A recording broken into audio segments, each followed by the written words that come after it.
നാലുകെട്ട് MT വാസുദേവൻ നായർ ഭാഗം 11. പലക വയ്ക്കാൻ കാത്തു നിൽക്കാതെ അവൻ ചെന്നിരുന്നു. മുണ്ടുമുഷിയും ഈ പലക വെച്ചേരാം. ഒരു വീർപ്പ് കന്നി അകത്ത് ചെന്നപ്പോൾ കാരണമൊന്നുമില്ലാതുണ്ടായ കോപം അടങ്ങി. പലകയൊന്നും വേണ്ട, അവൻ ശാന്തനായി പറഞ്ഞു. അമ്മ ഉമ്മറത്തേക്ക് പോയി. ശങ്കരൻ നായരുടെ ശബ്ദം കേട്ടു. ഇന്നെന്താ പുണ്ണിക്കൊരു പന്തില്ലായ? ആവോ, ഞാനും അതന്നെ ആലോചിക്കണ. വിശപ്പുരാന്തോണ്ടായിരിക്കും. മറ്റേത് ഞാൻ ശരിയാക്കാം, പിഴയൊന്നും കൊടുക്കാണ്ട് നിവർത്തിക്കാം. പിഴയുടെ കാര്യം ഫീസിൻ്റെ സംഗതിയാണ് പറയുന്നത്. ഫീസ് അടയ്ക്കാറായിരിക്കുന്നു. അമ്മ ശങ്കരൻ നായരോട് പണം ചോദിച്ചതാവും. വലിയ സഹായമായി ശങ്കരൻ നായരെ. എന്നെക്കൊണ്ട് കഴിയണ സഹായമൊക്കെ എപ്പോഴും ഉണ്ടാവും പാറുട്ടിയമ്മേ. ശങ്കരൻ നായർ പോയപ്പോൾ പാറുക്കുട്ടി അകത്തേക്ക് ചെന്നു. അപ്പുണ്ണി കൈ കഴുകുകയാണ്. എന്തേ അപ്പുണ്ണി നേരത്തെ പോന്ന്? ഒന്നുമില്ല അമ്മേ, വേണ്ടവർക്ക് നേരത്തെ പോരാന്ന് പറഞ്ഞു. അവൻ ഉമ്മറത്തേക്ക് വന്നു. അമ്മ ഇല്ലത്ത് പണിക്ക് പോയില്ലേ എന്ന് ചോദിക്കണമെന്നുണ്ടായിരുന്നു, പക്ഷേ ചോദിച്ചില്ല. അങ്ങനെ ഒരില്ലവും അവിടെ ഒരു കുഞ്ഞാത്തോലും ചിറി കൊട്ടിയിരിക്കുന്ന നമ്പൂതിരിയും ഉണ്ടെന്ന കാര്യം മറക്കുക. അവിടുത്തെ ഉരൽപ്പുരയിലും മുറ്റത്തും അവൻ്റെ അമ്മ ജോലി ചെയ്യുന്നുണ്ടെന്ന കാര്യം മറക്കുക. ഇല്ലത്തെ പണിക്കാരത്തിയുടെ മകൻ, അത് ഓർക്കാൻ വയ്യ. അപ്പുണ്ണി കോന്തുണ്ണി നായരുടെ മകനാണ്. മണ്ണാൻ മന്ത്രവാദിയുടെ മണ്ഡപത്തിന് മുമ്പിൽ വെച്ച് ദേശത്തെ വെല്ലുവിളിച്ച് ജയിച്ച പകിട കളിക്കാരൻ കോന്തുണ്ണി നായർ. മുത്തളിങ്കുന്നത്ത് വെച്ച് തല്ലുണ്ടായപ്പോൾ 6 ആളോട് ഒറ്റയ്ക്ക് നിന്നടിച്ച കോന്തുണ്ണി നായർ.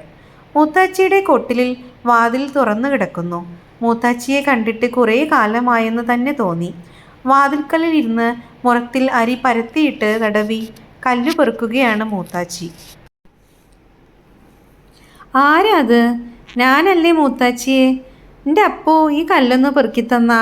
മൂത്താച്ചിക്ക് കണ്ണും കടപ്പല്ലും ഇല്ലാത്ത കാലായി. അവൻ പിടിയേരി വാരി നിലത്തിട്ട് വെള്ളാരം കല്ലുകൾ പെറുക്കിയെടുത്ത് മുറ്റത്തേക്ക് എറിഞ്ഞു. മൂത്താച്ചിയുടെ പഞ്ചായത്തുകൾ കേൾക്കാൻ ഇട കിട്ടാറില്ല. രാവിലെ നേരത്തെ പോണം, വൈകുന്നേരം എത്തുമ്പോൾ വൈകിയിരിക്കും. ശനിയും ഞായറും സൗകര്യമായി കിട്ടുമ്പോൾ ചിലപ്പോൾ മൂത്താച്ചി കൊട്ടിലിൽ ഉണ്ടായെന്നും വരില്ല.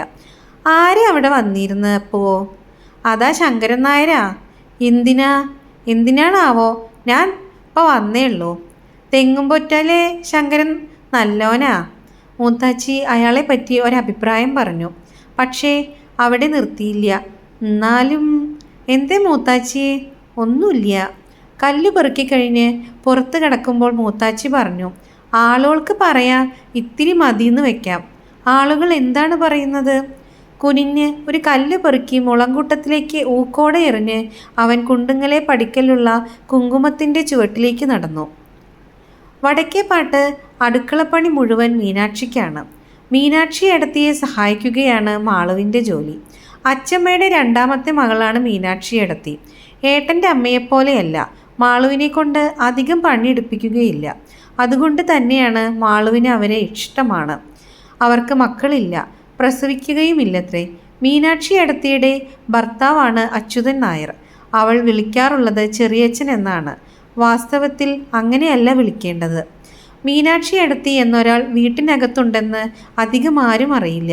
പുലരുന്നതിന് മുമ്പ് കുളിച്ച് അടുക്കളയിൽ കിടന്നാൽ പിന്നെ രാത്രി എല്ലാവരുടെയും ഊണ് കഴിഞ്ഞ് അടിച്ചു തെളിക്കുന്ന നീലിക്കുള്ള കഞ്ഞി പകർന്നു വെച്ച് അടുപ്പും വീതനയും കഴുകിയ ശേഷമേ കിടക്കാനാവൂ. വലിയമ്മാമ വൈകുന്നേരം പുറത്തെല്ലാം നടക്കാനിറങ്ങും. വയലും പുറത്തെവിടെയോ ഉള്ള തോട്ടവും നോക്കിയേ മടങ്ങൂ. വലിയമ്മാമ വീട്ടിലെത്താൻ വൈകുന്ന ദിവസങ്ങളിൽ മീനാക്ഷി ഏടത്തിക്ക് കിടക്കാൻ പാതിരയാവും. ചോറും കൂട്ടാനും ഉപ്പേരിയും ഉണ്ടാക്കി കഴിഞ്ഞ് അവർ അടുക്കളയിൽ പലകയിട്ടിരിക്കും. എത്ര വൈകിയാലും ശരി, വലിയമ്മാമ ഉണ്ട ശേഷമേ കുട്ടികൾക്ക് കൂടി ഊണ് കഴിക്കാൻ നിവർത്തിയുള്ളൂ. വലിയമ്മാമ വന്നാൽ എണ്ണ തേക്കാൻ കുറേ സമയം വേണം. തോർത്ത് മാത്രം ചുറ്റി മേലെല്ലാം എണ്ണ കൊഴുകൊഴയെ പുരട്ടി മുറ്റത്ത് അങ്ങോട്ടും ഇങ്ങോട്ടും നടക്കാനും കുറേ സമയം വേണം. കിണറ്റിൻ കരയിൽ 2 കുട്ടകം നിറയെ വെള്ളം കോരിയിട്ടിട്ടുണ്ടാവും. കൂട്ടുപായസ ചെമ്പിൽ നിറയെ ചൂടുവെള്ളം മീനാക്ഷി ഏടത്തിയും മാളവും പിടിച്ചാണ് കിണറ്റിൻ കരയിൽ കൊണ്ടുവയ്ക്കുക. കുളി കഴിയുമ്പോഴേക്കും തെക്കിനിയിൽ മച്ചിൻ്റെ മുമ്പിൽ നിലവിളക്ക് കത്തിച്ചു വെച്ച് പുല്ലുപായിട്ട് ഭസ്മം തൊടാൻ ഒരുക്കി വെച്ചിരിക്കും. അത് അമ്മിണി ഏടത്തിയാണ് ചെയ്യുക. പിന്നെ പത്തായപ്പുരയുടെ മുകളിൽ പോയാൽ ഈറൻ മാറി വരാൻ പിന്നെയും താമസിക്കും. ഭസ്മം തൊട്ട് മുകളിലേക്ക് പോകുമ്പോഴേക്കും അടുക്കളയിൽ നിന്ന് മത്സ്യം വറുത്തതോ കോഴിമുട്ട പൊരിച്ചതോ പിന്നാണത്തിലാക്കി മുറ്റത്തുകൂടെ കൊണ്ടുപോയി പത്തായപ്പുരയുടെ മുകളിൽ എത്തിക്കും. മച്ചിൻ്റെ ഉമ്മറത്തൂടെ മത്സ്യം കൊണ്ടുപോകാൻ പാടില്ല. വലിയമ്മാമയ്ക്ക് മാത്രമാണ് മത്സ്യം വറക്കുന്നതും കോഴിമുട്ട പൊരിക്കുന്നതും. ഉണ്ണാൻ ഇറങ്ങി വരുമ്പോൾ കുട്ടികൾ വടക്കിനിയിലെ ഇരുട്ടിലേക്ക് മാറി നിൽക്കും. വലിയമ്മാമ കടന്നു പോകുമ്പോൾ വല്ലാത്ത ഗന്ധമുണ്ടാവും. പത്തായത്തിലെ നെല്ലിൽ കുഴിച്ചിട്ട് വെച്ചിരിക്കുകയാണത്രേ കുപ്പികൾ. വലിയമ്മാമ ഊണ് കഴിഞ്ഞ് പോയാൽ മാളുവിൻ്റെ അച്ഛനും ചെറിയച്ഛനും ആൺകുട്ടികളും ഉണ്ണും. പിന്നെയാണ് പെണ്ണുങ്ങളുടെ ഊണം. എല്ലാവർക്കും വിളമ്പിക്കൊടുക്കുന്നത് മീനാക്ഷിയേടത്തിയാണ്. അവസാനം അവർ ഉണ്ണാനിരിക്കുമ്പോഴേക്ക് മറ്റുള്ളവർ ഉറക്കമായിട്ടുണ്ടാവും. അത് കാണുമ്പോൾ മാളുവിന് പാവം തോന്നും. നീ പോയി കിടന്നോ, നേരം പാതിരാവായി, എനിക്കിത് പതിവാണല്ലോ. അവരുടെ ശബ്ദം അധികം കേൾക്കാറില്ല. അകത്ത് ശബ്ദം പൊങ്ങി കേൾക്കാറുള്ളത് ഏട്ടൻ്റെ അമ്മയുടേതാണ്. അവർ മീനാക്ഷിയേടത്തിയുമായി വഴക്കുകൂടും. മീനാക്ഷിയേടത്തി മിണ്ടില്ല. ഏട്ടത്തി കുറേ പറഞ്ഞാൽ അവർ പറയും, ഒക്കെ എൻ്റെ യോഗമാണ്. അച്ചമ്മയ്ക്ക് മീനാക്ഷിയേടത്തിയെ പറ്റി പറയുമ്പോൾ സങ്കടം വരും. ഓളുടെ തലയിലെഴുത്ത് നന്നായില്ല. എന്നാലും അടുക്കളയിൽ അല്പം എന്തെങ്കിലും താമസിച്ചു പോയാൽ അച്ചമ്മയ്ക്ക് ചുണ്ടി കയറും. എടി, 64 ആൾക്ക് വെച്ച് വിളമ്പിയ പെണ്ണാ ഞാൻ. ഇടയ്ക്കിടെ അതൊന്ന് പറഞ്ഞാലേ അച്ചമ്മയ്ക്ക് സുഖമുള്ളൂ. ചെറിയച്ഛന് വയസ്സായിരിക്കുന്നു. ആരോടും മിണ്ടാറില്ല. അധിക സമയവും വടക്കേ വീട്ടിൽ ചെന്ന് അവിടുത്തെ കുട്ടികളോട് സംസാരിക്കും. ഭക്ഷണത്തിൻ്റെ സമയത്ത് വരും, കഴിച്ചു പോകും. രാത്രിയിൽ അച്ചമ്മ കിടക്കാറുള്ള മുറിയുടെ തൊട്ടടുത്ത മുറിയിൽ വന്ന് കിടക്കും. ചെറിയച്ഛനും അവളുടെ അച്ഛനും ഒരുപോലെയാണെന്ന് മാളുവിന് തോന്നാറുണ്ട്. രണ്ടാളും നടക്കുന്നതും ഭക്ഷണം കഴിക്കാൻ വന്നിരിക്കുന്നതും കണ്ടാൽ പേടിച്ചു കൊണ്ടാണെന്ന് തോന്നും. ചെറിയച്ഛന് സ്വത്തില്ല. പണ്ട് കച്ചവടമുണ്ടായിരുന്നു. തറവാട്ട് സ്വത്തും ഉണ്ടായിരുന്നു അത്രേ. ചെറിയച്ഛൻ്റെ വീട്ടിൽ താമസിച്ചിരുന്ന കാലത്ത് മീനാക്ഷിയേടത്തിയും സുഖമായി കഴിഞ്ഞതാണത്രേ. ചെറിയച്ഛൻ മരുമകന് അവകാശത്തേറ് കൊടുത്തു, കുടിക്കാൻ കൊടുത്തു. ബോധമില്ലാതായപ്പോൾ ആധാരത്തിൽ ഒപ്പിടിവിച്ചു എന്നൊക്കെ മാളു കേട്ടിട്ടുണ്ട്. കുറേ കാലമായി ഇവിടെ വന്ന താമസമാണ്. അവകാശത്തേറ് കൊടുത്തത് കാരണമാണത്രേ വലിയമ്മാമയ്ക്ക് ചെറിയച്ഛനോട് വെറുപ്പ്.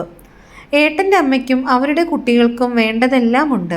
തങ്കേടത്തിയുടെ അച്ഛൻ പറമ്പത്ത് മനയ്ക്കൽ അപ്പൻ നമ്പൂതിരിയായിരുന്നു. മരിക്കുന്നതിന് മുമ്പ് അവരുടെ പേരിൽ സ്വത്ത് എഴുതി കൊടുത്തിട്ടുണ്ട്. ഏട്ടൻ്റെ അമ്മയ്ക്ക് ദൂരെ എവിടെയോ ഒരു വീടും പറമ്പും ഉണ്ടത്രേ. ഇടയ്ക്ക് ഏട്ടൻ്റെ അമ്മയെ കാണാൻ വരാറുള്ള കുഞ്ഞൻ നായരാണ് കാര്യസ്ഥൻ. പാട്ടം വിറ്റ് പണമാക്കി കൊണ്ടുവന്ന് കൊടുക്കുകയാണത്രേ. അച്ചമ്മ പറയുന്നത് കേട്ടിട്ടുണ്ട്. ഓളുടെ കയ്യിൽ പൂത്ത പണുണ്ട്. എൻ്റെ മകളാന്ന് പറഞ്ഞിട്ട് എന്താ കാര്യ? അറ്റ കയ്യിൽ ഉപ്പ് തേക്കില്ല. അച്ചമ്മയും ഏട്ടൻ്റെ അമ്മയും തമ്മിൽ വഴക്കുണ്ടാകാറുണ്ട്.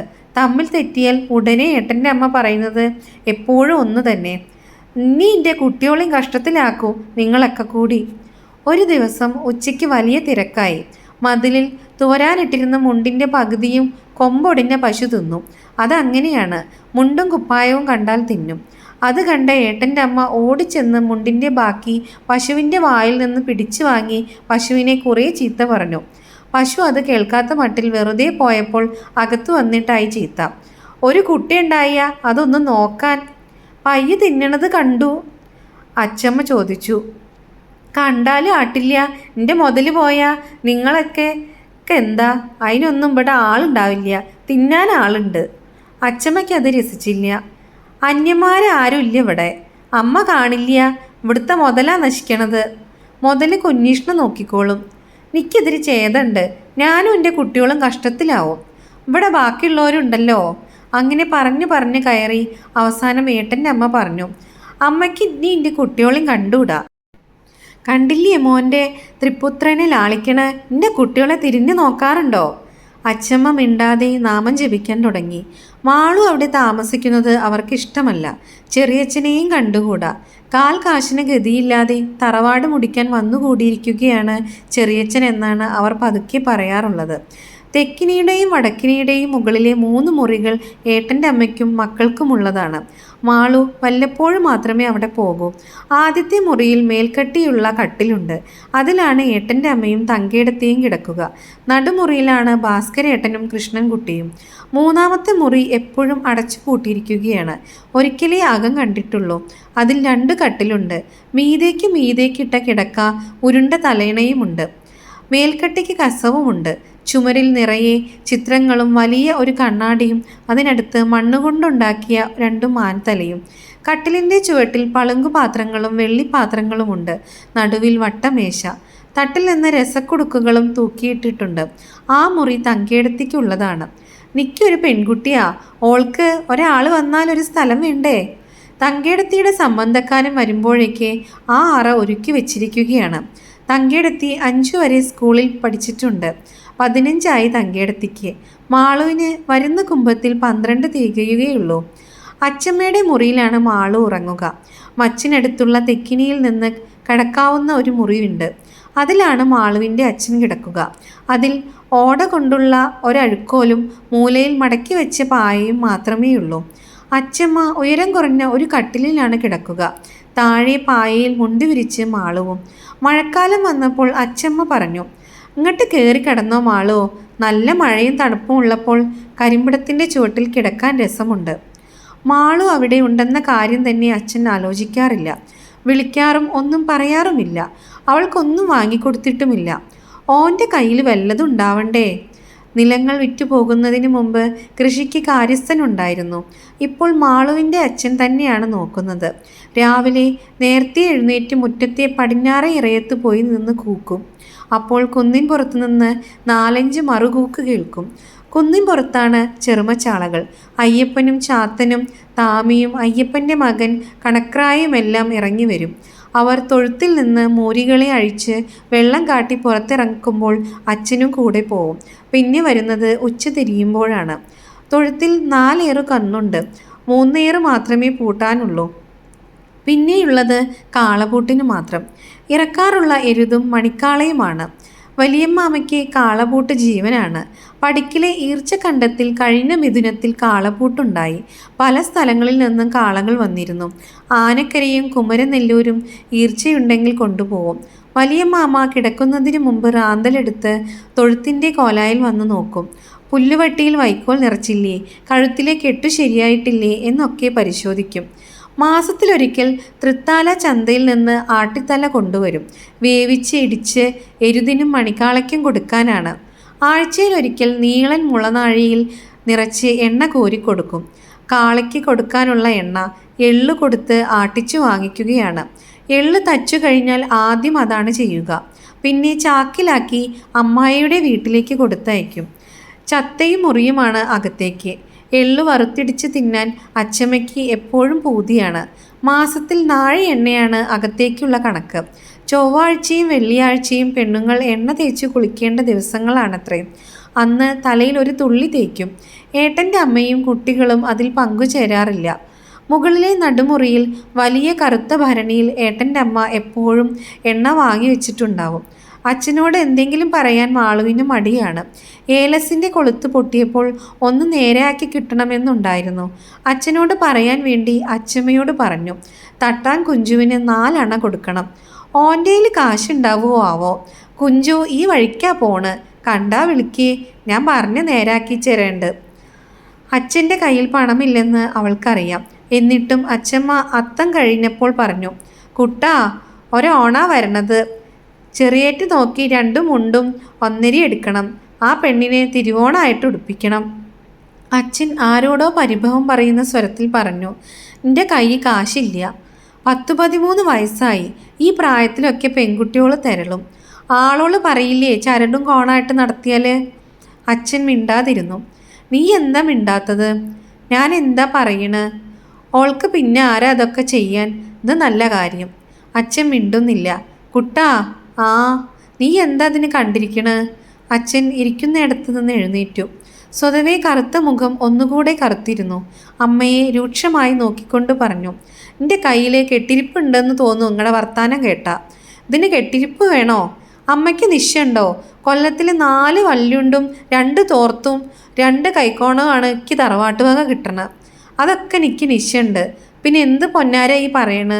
ഒരു കാശിൻ്റെ കൈകൊണ്ട് തൊടാൻ കിട്ടില്ല. രാവ് പകല് പണി പറയുന്ന പോത്തുപോലെ. പണ്ടും ഞാൻ പറഞ്ഞു, എന്നെക്കൊണ്ട് ഈ ഭാരമൊന്നും ആവില്ല എന്ന്.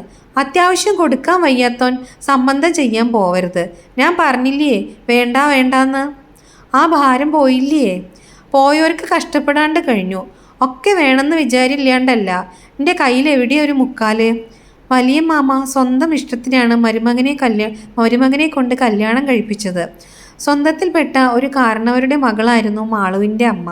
ആ കല്യാണത്തിൻ്റെ കാര്യം സ്വന്തം വീട്ടിലായിരുന്നപ്പോൾ മാളു കേട്ടിട്ടുണ്ട്. വലിയ മാമ വിളിച്ചു പറഞ്ഞു. അച്ഛൻ അനുസരിച്ചു. 2 മുണ്ടും മുറുക്കാനും കൊടുത്ത് അച്ഛനെ അവളുടെ വീട്ടിലേക്ക് അയക്കുകയാണത്രേ ഉണ്ടായത്. കൂടെ 4 നായന്മാരും. അമ്മാമ്മയോട് ചോദിക്കേ, അച്ഛമ്മ ഉപദേശിച്ചു. എന്നെക്കൊണ്ടാവില്ല, അമ്മയുടെ താഴെയല്ലേ, അമ്മ പറയുകയാണ് എളുപ്പം. നീ ചോദിച്ചോ കുട്ടാ, ഓനെന്താ ആളെ തിന്നുവോ? അച്ഛൻ്റെ ശബ്ദം കുറെ കൂടി ഉയർന്നു. ഞാൻ ചോദിക്കാൻ തന്നെ ഉറച്ചിട്ടുണ്ട്. ആ ശബ്ദ പകർച്ച അച്ഛമ്മയെ അമ്പരപ്പിച്ചു എന്ന് തോന്നുന്നു. നീ എന്താ പറയണ്? ഒക്കെ എനിക്ക് നിശ്ചണ്ടമ്മേ, ഞാനൊക്കെ കൊരട്ടത്ത് വെച്ചിട്ടുണ്ട്. ചോദിക്കാൻ എനിക്കറിയും. അവിടെ അഴുമാടണോ, കയ്യാല നന്നാക്കണോ, കുമ്മായി അടിക്കണോ, അതിനൊക്കെ കാശുണ്ട്. അതൊക്കെ അച്ഛനാണ് ആ പറയുന്നതെന്ന് മാളുവിന് വിശ്വസിക്കാൻ കഴിഞ്ഞില്ല. ഒന്നും മിണ്ടാതെ തലയും താഴ്ത്തി ഇരിക്കാറുള്ള അവളുടെ അച്ഛനാണ് ഈ പറയുന്നത്.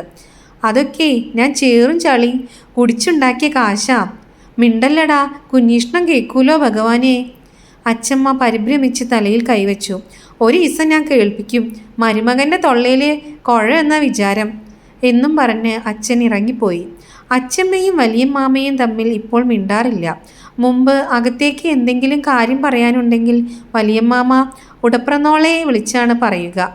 വലിയമ്മാമയേക്കാൾ 10 വയസ്സ് മൂപ്പുണ്ട് അച്ഛമ്മയ്ക്ക്. കഴിഞ്ഞ കൊല്ലം തുള്ളൽ തുടങ്ങിയതിൻ്റെ പിറ്റേന്നാണ് അവർ തമ്മിൽ അസുഖം ആരംഭിച്ചത്. രാവിലെയാണ് അപ്പുണ്ണിയേട്ടനെ ചീത്ത പറഞ്ഞയച്ചത്. അന്ന് സന്ധ്യയ്ക്കാണ് വാക്കേറ്റമുണ്ടായത്. ആ ചെക്കന് ഇവിടെ ഇത്തിരി അവകാശമൊക്കെ ഉണ്ട്. അപ്പോൾ വലിയമ്മാമ നിന്നു. ഒക്കത്ത് കൈ കുത്തിക്കൊണ്ട് ചോദിച്ചു, അവകാശോ? ആരാവൻ? അവൻ ഇവിടുത്തിന്നല്ലേ? തള്ളേ, മിണ്ടാണ്ട് അവിടെ ഇരുന്നോളിൻ. ഉടപ്രനോളെ എന്ന് വിളിക്കാറുള്ള ആൾ വിളിച്ചത് തള്ളേ എന്നാണ്. നീ ഒരു കാലനാണ് കുഞ്ഞീഷ്ണ, ഈ തറവാട്ടിലത്തെ കാലൻ. വലിയമ്മാമ അലറി. ചവിട്ടിയിട്ട് ഞാൻ. പിന്നെ അച്ഛമ്മ മിണ്ടിയില്ല. നേരെ അകത്തേക്ക് പോയി അകത്തുനിന്ന് പറഞ്ഞു, ഓൻ അതും ചെയ്യും, കുരുത്തം കെട്ടോൻ. അപ്പുണ്ണി സ്കൂളിൽ പോകുന്ന വിവരം മാളു പറഞ്ഞപ്പോഴാണ് അവരറിഞ്ഞത്. നേരെ അടി? ആ അച്ഛമ്മ, ഞാൻ കണ്ടു. നിനക്ക് തോന്നിയതാവും. അല്ലാന്നേ, ഞാൻ വർത്തമാനം പറയുകൂടി ചെയ്തു. എന്നിട്ടേ അവർക്ക് വിശ്വാസമായുള്ളൂ. ആ ചെക്കന് ദൈവം ആയുസിട്ട് കൊടുക്കട്ടെ, ഓൾക്ക് അതന്നെയല്ലേ ഉള്ളൂ. പാറുക്കുട്ടി തറവാടിൻ്റെ മുഖത്ത് കരി തേച്ചു എന്നവർക്ക് അന്നൊക്കെ അഭിപ്രായമുണ്ടായിരുന്നു. ആ കാലത്ത് ആരെങ്കിലും പാറുക്കുട്ടിയെപ്പറ്റി ചോദിച്ചാൽ അവർ പറയും, ഓൾ എൻ്റെ വട്ടിയിൽ പിറന്നേന്നേ ഉള്ളൂ. പക്ഷേ കൊല്ലങ്ങൾ കടന്നുപോയപ്പോൾ പാറുക്കുട്ടിയെപ്പറ്റി അറിയാൻ താല്പര്യമുണ്ടായി. 2 നാഴിക ദൂരമേ ഉള്ളൂ വരക്കേപ്പാട്ടെ തറവാട്ടിൽ നിന്ന് പുത്തൻ പറമ്പിലേക്ക്. പക്ഷേ 2 നാഴികയ്ക്ക് ആളുകളെ എത്രത്തോളം അകറ്റാമെന്ന് മനസ്സിലായി. ആരും അവിടെ പോയിട്ടില്ല. പോയാൽ പിന്നെ അവർക്ക് തറവാട്ടിലെ പടി ചവിട്ടേണ്ടി വരില്ല എന്നാണ് താക്കീത്. ആ താക്കീത് ലംഘിക്കാൻ ധൈര്യമുള്ളവരില്ല. പാറുക്കുട്ടി പ്രസവിച്ചു എന്ന വാർത്ത വളരെ രഹസ്യമായാണ് വടക്കുംപുറത്തെത്തിയത്. ചെറുമകളിൽ ആരോ സ്വകാര്യമായി വന്നു പറഞ്ഞതാണ്. അപ്പോൾ അവർ കൊട്ടിപ്പിടഞ്ഞെഴുന്നേറ്റ് ഇറയത്തേക്ക് ഇറങ്ങി നിന്ന് ചോദിച്ചു, ഉവ്വോ നീലിയേ, എന്താ കുട്ടി? ആൺകുട്ടി അത്രേ. എപ്പോഴേ കളിയുണ്ടായേ? ആരെയായിരുന്നു തുണക്കിയേ? ഇന്നലെ രാത്രി കിടക്കാൻ പോകുമ്പോഴാണ് എന്നോട് തുടങ്ങിയത്. വിളക്കണേൻ്റെ മുമ്പ് പെറുകയും ചെയ്തു. തുണക്കി വിളക്കത്രയിലെങ്കിലും അത് മുഴുമിപ്പിച്ചില്ല. അപ്പോഴേക്കും മകൾ ചാടി വീണു. ആ, അത്ര ദണ്ണുണ്ടെങ്കിൽ മോളുടെ പേര് നോക്കാൻ അമ്മയ്ക്ക് പോവായിരുന്നില്ലേ? അവർ വേഗം തിരിച്ചു ചെന്ന് ഇരുട്ട് നിറഞ്ഞ തൻ്റെ മുറിയിലെ കട്ടിലിൽ ചെന്നിരുന്നു. കൂന്തുണ്ണി നായർ മരിച്ചു എന്ന് കേട്ട ദിവസം ആരും കാണാതെ ആ മുറിക്കകത്തിരുന്ന് കരഞ്ഞു. അവൾക്കിനി ആരാണുള്ളത്? ഉറക്കി ഒന്നും പറയാൻ വയ്യ. വടക്കുംപുറത്ത് വരുന്ന ഉമ്മയെയോ ചെറുമിയെയോ ഒറ്റയ്ക്ക് കണ്ടുകിട്ടിയാൽ വല്ലതുമൊക്കെ ചോദിച്ചറിയും. മൂത്ത മകൾ കേൾക്കാതെ വേണം. മീനാക്ഷിക്ക് എന്ത് കേട്ടാലും ഭാവവ്യത്യാസമില്ല, കരയാനിടയില്ല, ചിരിക്കാനാവില്ല എന്ന മട്ടിലാണ് എപ്പോഴും മീനാക്ഷിയുടെ മുഖം. അപ്പുണ്ണിയെ ഒന്ന് കാണണമെന്നുണ്ടായിരുന്നു. പഠിക്കലൂടെ നിത്യവും 2 നേരം പോകുമെന്നാണ് പറഞ്ഞത്. ഭാസ്കരനും കൃഷ്ണൻകുട്ടിയും പഠിക്കുന്ന സ്കൂളിൽ തന്നെയാണ് അവൻ പഠിക്കുന്നത്. ഭാസ്കരനോട് അങ്ങനെയൊന്നും ചോദിക്കാൻ വയ്യ. വളരെ മയത്തിൽ, മോനെ ഭാസ്കരാ, എൻ്റെ അപ്പു ഇവിടെ വന്നാ എന്നൊക്കെ പറഞ്ഞാൽ അവൻ നല്ല നേരം നോക്കി അടുത്തു വരും. എൻ്റെ മോൻ സ്കൂളിൽ നിന്ന് അപ്പുണ്ണീനെ കാണാറുണ്ടോ? ഞാൻ ആരും കാണാറില്ല.